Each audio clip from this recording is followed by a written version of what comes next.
제가 가지고 있는 성경 구약 812면입니다. 시편 17편 말씀 다 찾으신 줄 알고 봉독해 올리겠습니다. 여호와여, 정직함을 들으소서. 나의 부르짖음에 주의하소서. 거짓되지 않은 입술에서 나오는 내 기도에 귀를 기울이소서. 나의 판단을 주 앞에서 내시며 주의 눈은 공평함을 살피소서.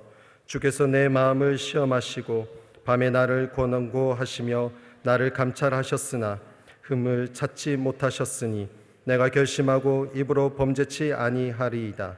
사람의 행사로 논하며 나는 주의 입술의 말씀을 쫓아 스스로 삼가서 강포한 자의 길에 행치 아니하였사오며 나의 걸음이 주의 길을 굳게 지키고 실족지 아니하였나이다. 하나님이여, 내게 응답하시겠는고로 내가 불렀사오니 귀를 기울여 내 말을 들으소서. 주께 피하는 자를 그 일어나치는 자에게서 오른손으로 구원하시는 주여, 주의 기이한 인자를 나타내소서. 나를 눈동자같이 지키시고 주의 날개 그늘 아래 감추사 나를 압제하는 악인과 나를 에워싼 극한 원수에게서 벗어나게 하소서. 저희가 자기 기름에 잠겼으며 그 입으로 교만이 말하나이다. 이제 우리의 걸어가는 것을 저희가 에워싸며 주목하고 땅에 넘어뜨리려 하나이다.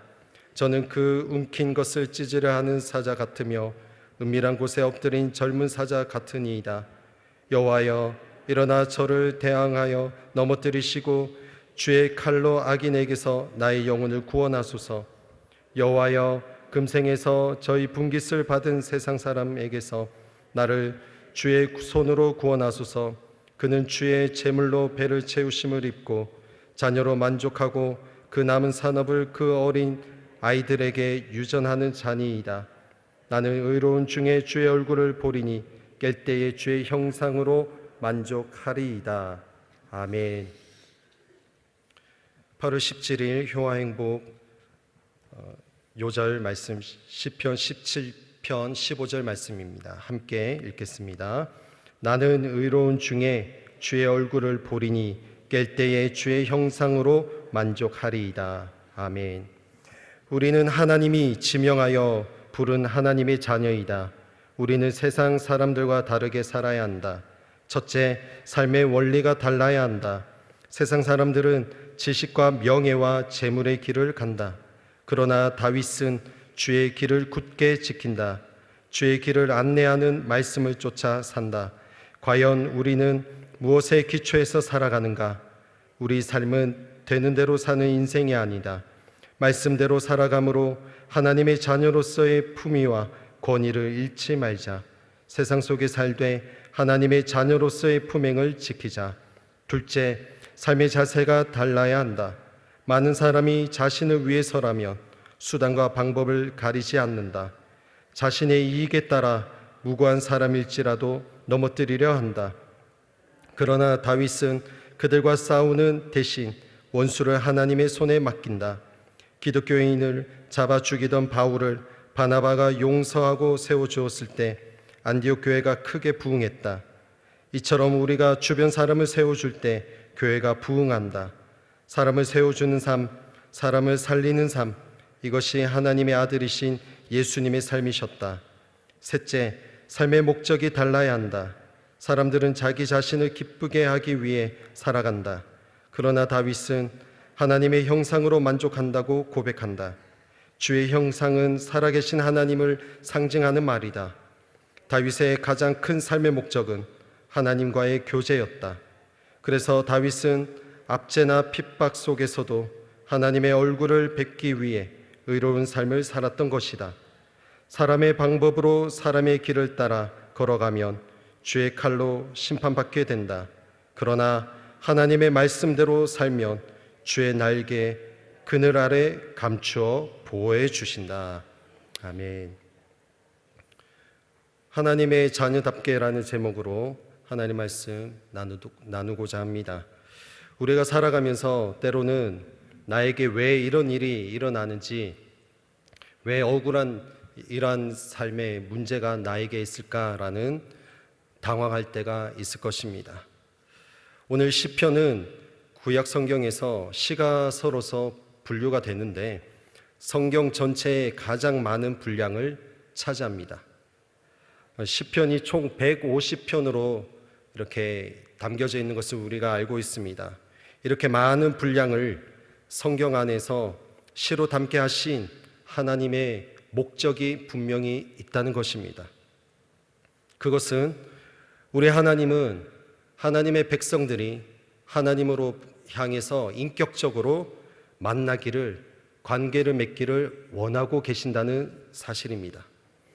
특별히 찬송을 통해서 우리의 모든 전인격을 다해 하나님을 찬양하고 때로는 하나님께 눈물로 하나님과 관계를 맺고 또 하나님께 호소함으로 하나님의 백성답게 살아가기를 하나님이 원하고 계신다는 사실입니다.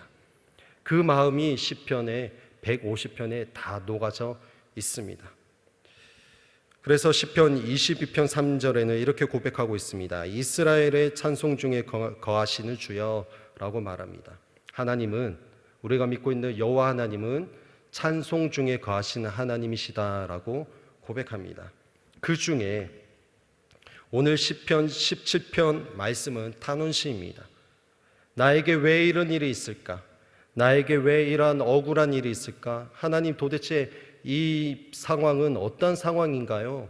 나 하나님 잘 믿고 있고 하나님 잘 예배하고 있는데 이것이 도대체 무슨 일입니까? 라고 탄원할 수 있는, 탄식하고 불평할 수 있는 그러한 고백이 담겨져 있어요.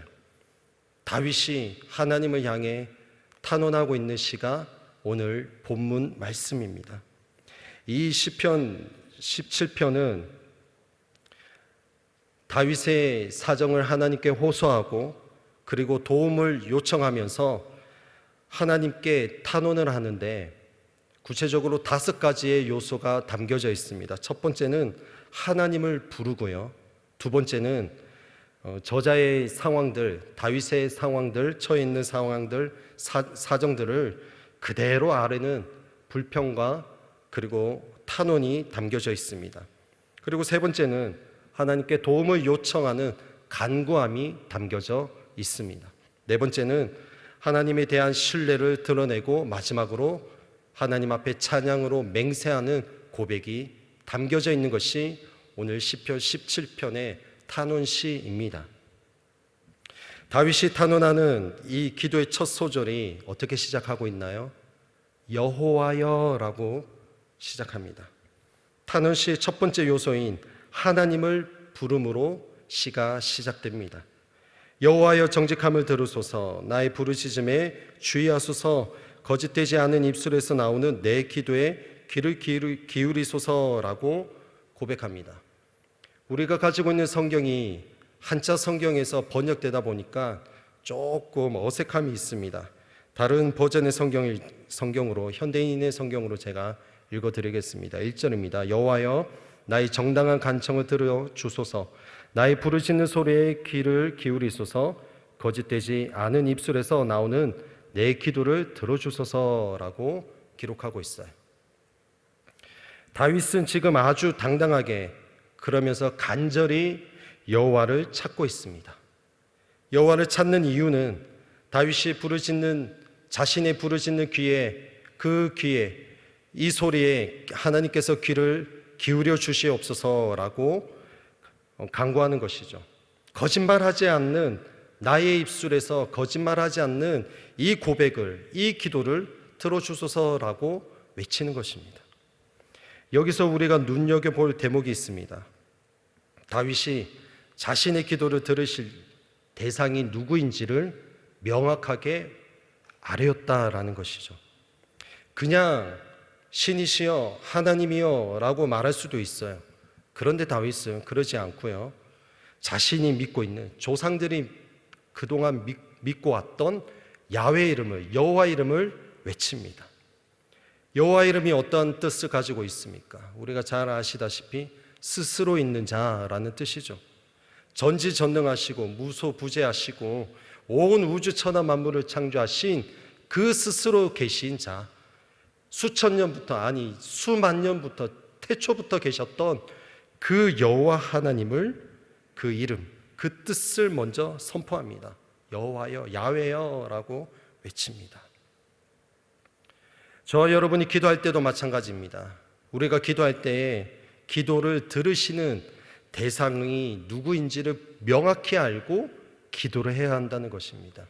그냥 막연히 기도하고 하나님 이거 들어주세요, 저거 들어주세요, 그렇게 막연히 기도하는 것이 아니라 주어가 있어야 돼요.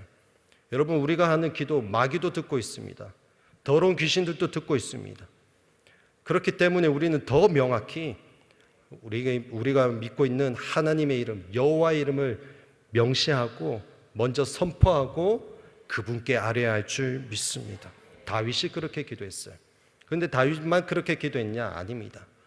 예수님께서 기도하실 때에 제자들을 향해서 가르쳐 주신 그 기도문이 첫 번째 어떻게 시작하나요?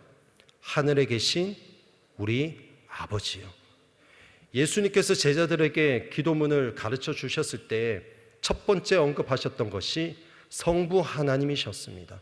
그 말은 곧 기도의 대상이 누구인지를 명확히 알고 기도해야 된다라는 것을 제자들에게 알려주신 대목이에요. 다윗도 분명하게 바로 성부 하나님을 향해서 외쳤다라는 것입니다. 오늘 다윗의 탄원시처럼 고통 가운데 있을 때에, 우리가 문제가 있고 고통이 있을 때에 너무 급한 나머지 그냥 막 기도할 수가 있어요. 그러나 기도를 들으시는 대상이신 성부 하나님, 즉 그 성부 하나님은 전능하신 하나님이라는 것입니다. 우리가 믿고 우리가 기도하는 그 대상이신 하나님은 전능하신 하나님이라는 사실을 우리가 인지하고 생각하고 기도해야 한다는 것입니다. 다윗이 기도할 때는 그냥 막연히 기도하지 않았어요. 자신이 믿고 있는 하나님이 어떤 하나님인지를 분명히 기억하고 인지하고 기도했다라는 것입니다. 기도를 들으시는 주체가 누구인지 밝히고 탄원시 두 번째 요소, 불평탄원이 나타납니다. 2절에 보면 나의 판단을 주 앞에서 내시며 주의 눈은 공평함을 살피소서 해서 5절까지 갑니다. 지금 다 읽지는 못했지만 2절에서 다윗은 여호와 하나님이 언제나 공정하신, 공평하신 분이신지를 알고 있었다는 것이에요. 하나님께서 자신에 대해서 정당하게 판단하시기를 간구하고 있습니다. 또 하나님께서 다윗의 마음을 다 파헤쳐 보셨는데 언제 파헤쳐 보셨는가? 밤에 파헤쳐 보셨대요. 밤에. 이 말은 하루 일과가 분주한 그때도 하나님께 부르짖었겠지만 모든 일과가 끝난 상황이, 모든 상황이 끝난 고요한 그 밤에 하나님께서 다윗 자신에게 찾아오셔서 자신의 겉사람이 아닌 내면의 사람을 다, 모든 것을, 다윗의 실체를 다 보셨다는 것입니다. 고요한 밤에 다윗이 하나님 앞에 머물렀을 때에 다윗은 어땠는가? 입술로 거짓말하지 아니하고 범죄하지 아니했던 다윗의 삶을 알 수가 있습니다. 평상시에 하나님 앞에서 진실되고 그리고 정직한 마음을 갖고 있었다는 것을 알 수가 있어요. 그러면서 다윗은 주의 말씀을 쫓아 스스로 조심하고 그리고 잔인하고 악한 자들과 어울리지 않았으며 항상 주의 길을 따르고 그 길에서 벗어나지 않았음을 당당하게 말하면서 탄원하고 있습니다. 여러분, 우리 삶이 많이 분주할 수 있습니다. 하루 일과가 분주할 수 있어요. 그러나 오늘 다윗처럼 그 밤에 하나님께서 다윗을 찾아오신 것처럼, 아니 다윗이 그 모든 일과의 분주함을 내려놓고 고요한 밤에 하나님을 찾았던 것처럼 저와 여러분의 삶 가운데에도 골방의 시간이 있어야 합니다. 그 골방에서 하나님 앞에 모든 것을 호소하고 하나님과 독대하는 시간이 분명히 있어야 한다는 것입니다. 아무에게도 방해받지 않는 골방의 시간을 통해서 하나님 앞에 내 안에 있는 모든 것을 토해내고 그분 앞에 눈물을 쏟고 그분 앞에 솔직하게 말하고 그분 앞에 나의 입술로 거짓을 말하는 것이 아닌 정직함으로 나아가는 시간이 필요하다라는 것입니다. 이어서 6절에서 12절까지 두 번째 단락이 되는데 이제 다윗이 도움을 요청하게 됩니다. 다 읽지는 못하지만 6절을 보면 하나님이여 내게 응답하시겠는고로 내가 불렀사오니 귀를 기울여 내 말을 들으소서라고 합니다. 1절에서는 여호와여라고 시작했고요. 이제 두 번째 단락 6절에서는 하나님이여라고 시작합니다. 이제 본격적으로 다윗이 도움을 요청합니다. 하나님께 어떻게 도움을 요청하나요? 8절에 보니까 나를 눈동자같이 지키시고 그리고 주의 날개 그늘 아래 감추사라고 말합니다. 9절에 나를 괴롭히는 악인들과 나를 에워싼 원수들에게서 벗어나게 하소서라고 말합니다. 그리고 10절에 저희가 기름에 잠겼으며 라고 말하죠. 이 기름에 잠겼으며 라는 말은 여러분 사람이 필요 이상 칼로리를 섭취하게 되면 어떻게 됩니까? 칼로리가 체내에 축적이 됩니다. 지방이 쌓이게 되는 거죠. 그래서 이 말은 무슨 뜻이냐? 이 원수들이 풍요로운 가운데에서 편하게 먹고 살고 있다라는 그 모습을 상징하는 것이에요.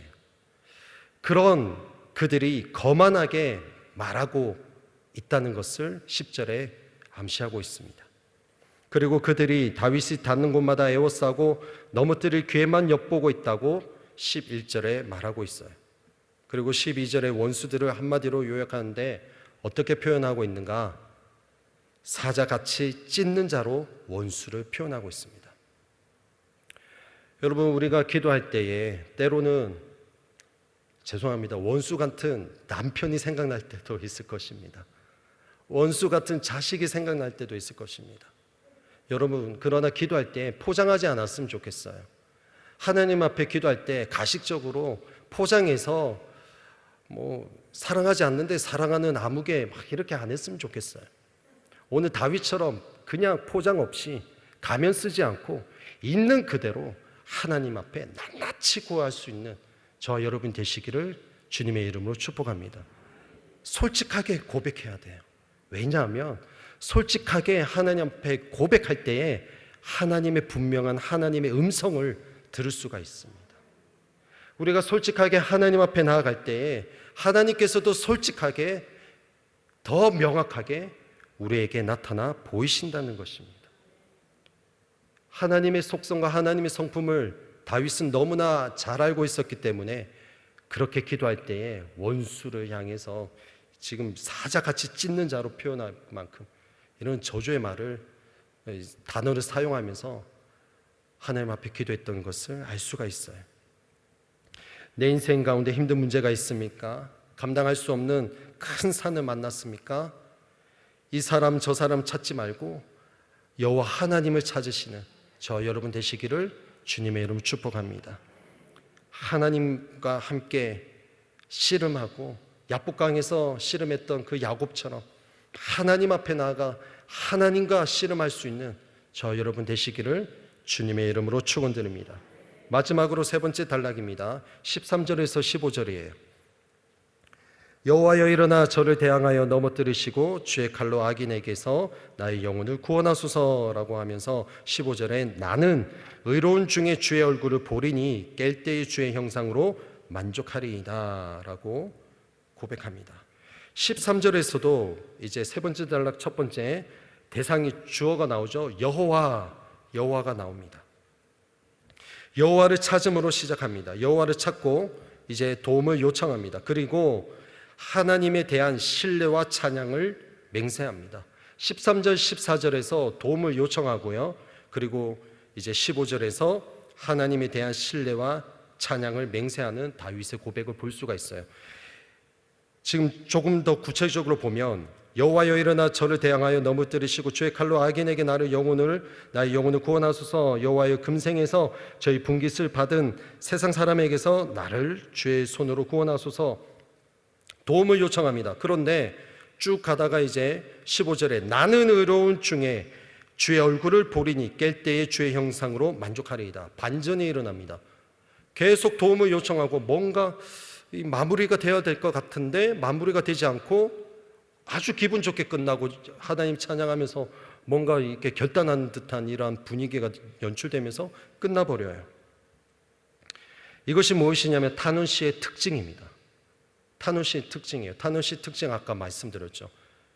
기도의 대상을 찾습니다. 하나님 여호와를 찾고요. 그리고 자신의 속에 있는 그 불평, 불만, 탄원을 막 합니다.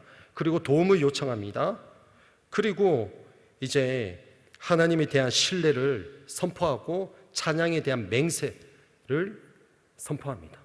그리고 끝나는 것이에요. 갑자기 분위기가 15절에 반전이 되죠. 나는 의로운 중에 주의 얼굴을 보리니 깰 때의 주의 형상으로 만족하리이다. 처음에 분위기는 칙칙하고 어둡습니다. 갑자기 분위기가 반전되면서 밝아지는 것이 타논시의 특징이에요. 이것은 무엇을 말씀하고 있는가? 우리가 기도할 때도 마찬가지입니다. 하나님 앞에 낱낱이 구해야 돼요. 다 속에 있는 거 다 거침없이 포장하지 말고 다 말합니다. 불평, 원망 모든 것을 다 말합니다. 그리고 마지막에 마무리를 어떻게 기도해야 되는가? 하나님 앞에 감사의 고백을 해야 돼요. 그냥 거기에서 끝나는 것이 아니라, 기도를 마치는 것이 아니라, 그럼에도 불구하고 하나님 감사합니다. 과거의 일을 생각하면서 타노시의 마무리는 찬양의 맹세예요. 왜 다윗이 이렇게 고백할 수 있었는가?